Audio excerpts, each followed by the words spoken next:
អរគុណណា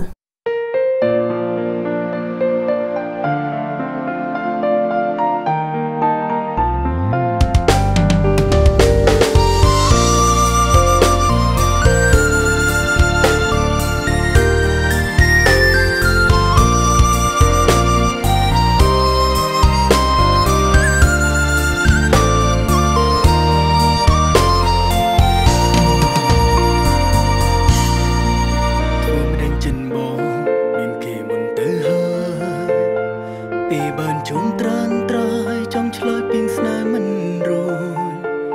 បានត្រឹមលៀងលួចទុំនៅក្នុងបេងដូងទាំងបងដឹងថាអូនមានចិត្តឲ្យបងដែរខ្លាចគេឈឺចាប់ខ្លាចគេស្រង់ទឹកភ្នែកចង់ចែករំលែកស្នេហ៍ចង់ចែកពេលមើលថែអូនមិនភ្នែកកិនពីគេធ្វើមិនបានទេមិនចង់ក្បត់ចិត្តគេឲ្យគេជឿផ្សាព្រោះបងបានជួបគ្នាពេលនេះគឺជួបដើម្បីជឿចាប់ស្រលាញ់គ្នាមិនអាចឆ្លើយប្រាប់គ្នាបានរំពេលហើយមិនអនុញ្ញាតឲ្យបងស្រលាញ់អូនរំបែកដល់គ្នាសោះកន្លែងអស់ស្រីបើសិនមានជាក្រោយពិតមែនបងសុំស្រលាញ់អូនសុំរស់នៅក្បែរខ្លួនហើយក្បែរទាំងបេះដូងតបស្នងអូនគ្រប់យ៉ាងឈប់ឲ្យអូនខូចចិត្ត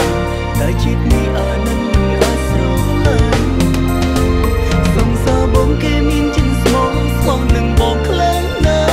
ស់ទើបបងមិនអាចបានចិត្តពីគេបានឡើយសុំជួបអូនចុងក្រោយហើយប្រាប់ថាសុំទោសបងមិនចង់ធ្វើអ្វីខុសនឹងសង្សារបងទេ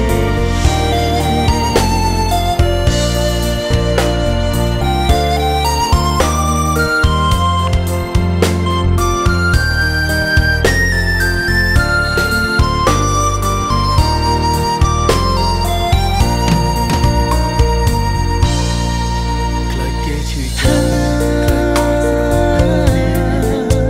ចង់ចែករំលែកស្នេហ៍ចង់ចែកពេលមើលថែអូនមិនភ្នែកកិនពីគេធ្វើមិនបានទេមិនចង់ក្បត់ចិត្តគេឲ្យគេជឿផ្សាព្រោះ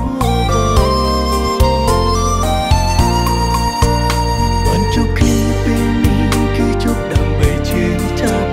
ស្រលាញ់គ្នាមិនអាចឆ្លើយប្រាប់គ្នាបាន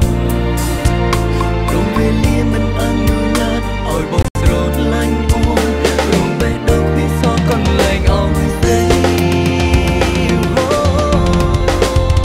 បើសិនមានជាក្រោយពិតមែនបងសុំស្រឡាញ់អូន